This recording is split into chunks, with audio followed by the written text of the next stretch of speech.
Assalamualaikum, sahabat semua. Selamat datang di Santremole Channel.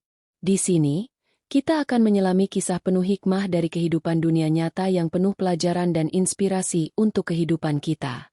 Tapi sebelum kita mulai, jangan lupa untuk like, subscribe, dan nyalakan lonceng notifikasinya, supaya kalian tidak ketinggalan cerita menarik lainnya. Yuk, kita mulai perjalanan ini bersama.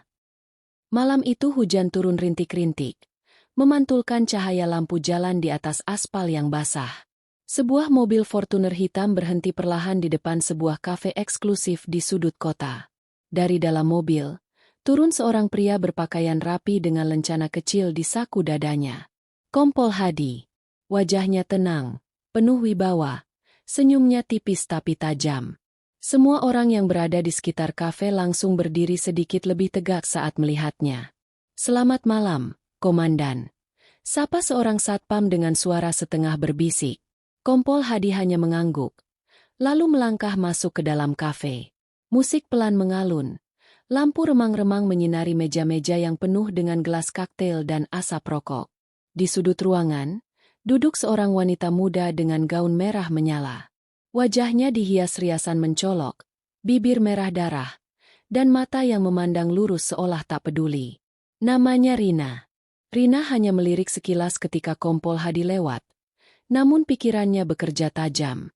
Sudah seminggu dia mengamati kafe ini. Sudah seminggu pula dia memerankan peran barunya. Wanita malam yang menjual senyum untuk bertahan hidup. Tapi dia bukan wanita sembarangan. Tidak ada yang tahu bahwa di balik gaun merah dan high heels-nya, Rina menyimpan senjata kecil, dan lebih dari itu, lisensi untuk menegakkan keadilan dengan cara yang tidak biasa. Kompol Hadi menuju ruangan VIP di lantai 2, dikawal 2 pria bertubuh besar. Di dalam ruangan itu, ia menemui 4 orang lelaki asing yang sudah menunggunya. Di atas meja, sebuah koper terbuka, berisi bungkusan-bungkusan putih rapi. Barang baru. Kualitas nomor 1, kata salah satu lelaki berkepala plontos dengan logat asing. Kompol Hadi tersenyum. Di wilayah saya, semua jalan lancar. Polisi, bea cukai, bahkan wartawan, semua diam.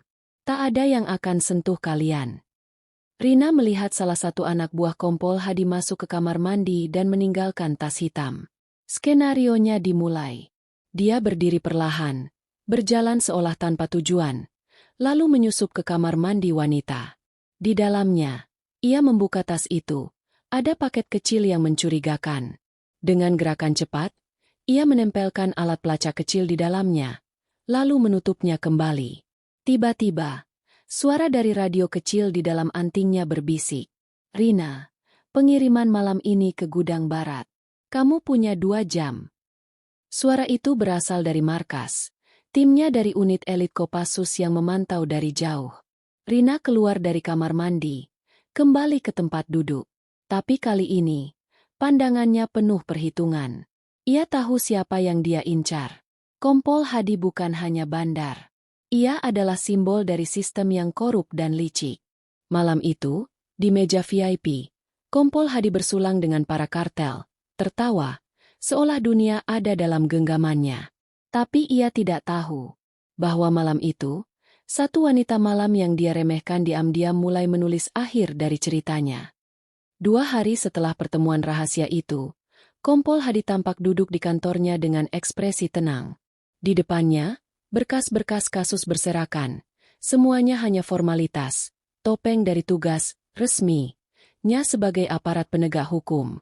Di balik berkas itu, dia mengendalikan jaringan narkoba lintas provinsi, mencuci uang lewat bisnis hiburan, dan membungkam siapapun yang mencoba membuka mulut. Tak ada yang berani menyentuhnya. Bahkan beberapa wartawan dan LSM lokal pun tak luput dari paket diam, berisi ancaman atau sejumlah uang. Namun sore itu, Hadi menerima laporan yang membuat dahinya berkerut. "Pak, kemarin kita hampir kehilangan 1 pengiriman di pelabuhan kecil. Entah kenapa ada pengawasan mendadak. Untung sopir kita kabur duluan." Hadi menatap dingin. "Kita dibuntuti." "Tidak yakin. Tapi yang aneh, wanita malam yang biasa nongkrong di kafe, dia ada di sana juga. Diam-diam." Seolah tahu. Seketika wajah Hadi berubah. Rina. Sementara itu, di sebuah rumah kontrakan kecil yang tampak kumuh, Rina duduk di depan layar laptop. Di sekelilingnya, beberapa foto cetak bertebaran, foto-foto transaksi, wajah anak buah Hadi, dan denah lokasi penyimpanan barang haram. Semua sudah dalam file yang terarsip rapi, siap dikirim ke pusat kapan saja. Tapi Rina belum puas. Dia ingin lebih dari sekadar bukti. Dia ingin akar jaringannya, dan siapapun yang terlibat di belakang Hadi. Tiba-tiba, pintu rumah kontrakan diketuk keras. Tok, tok, tok.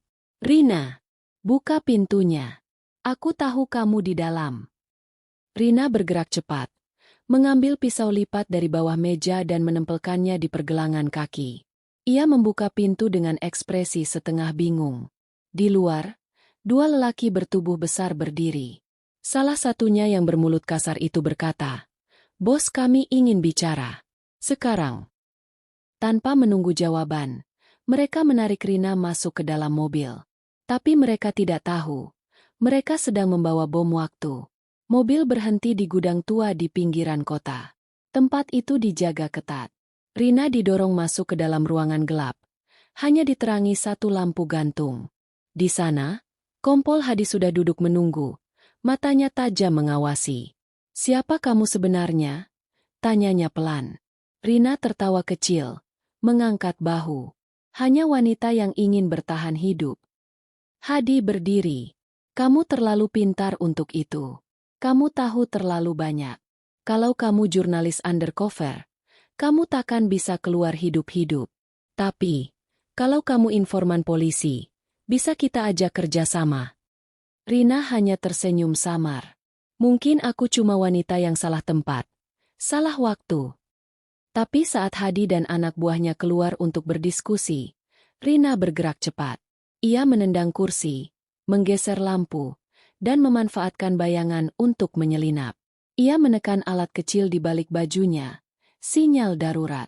Sementara itu, di markas rahasia, alat penerima berbunyi. Seorang komandan Kopassus berdiri. "Sinyal aktif. Rina dalam bahaya. Bergerak sekarang." Dalam hitungan menit, tim taktis berseragam hitam lengkap dengan senjata laras panjang meluncur dalam dua mobil tanpa plat. Kembali di gudang, salah satu anak buah Hadi masuk dan ruangan kosong. "Bos, cu itu hilang." Tapi sebelum mereka bisa bergerak, terdengar ledakan kecil di pintu depan. Kilatan cahaya memecah malam. Teriakan, peluru bersarang di dinding, dan Rina muncul dari balik pintu belakang dengan senjata milik penjaga yang dia lumpuhkan.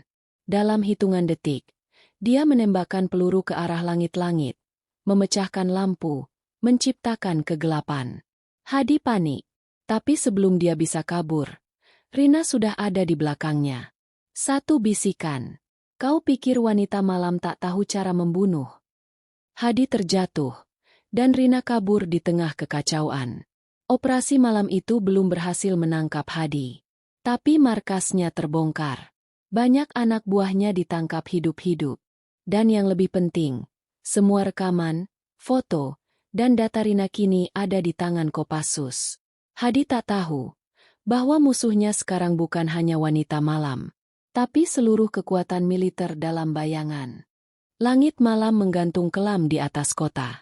Di markas Kopassus, ruang kendali dipenuhi ketegangan.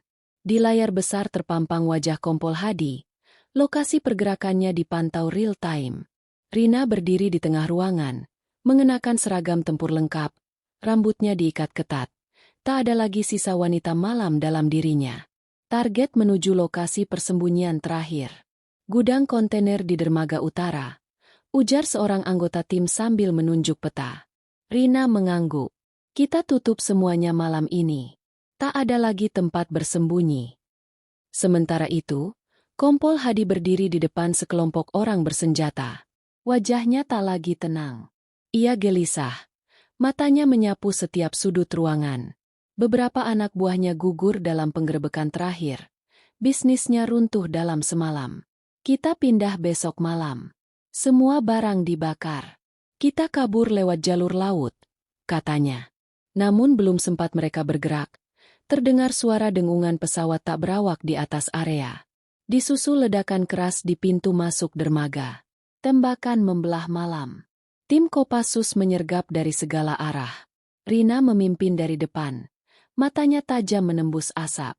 Satu persatu anak buah Hadi dilumpuhkan. Beberapa menyerah. Sisanya lari dan ditangkap. Kompol Hadi mencoba kabur lewat pintu belakang. Tapi langkahnya dihentikan oleh satu siluet yang muncul dari kegelapan. Rina. Ia berdiri dengan pistol terarah langsung ke dada Hadi. Berakhir di sini, Komandan. Hadi mengangkat tangannya perlahan.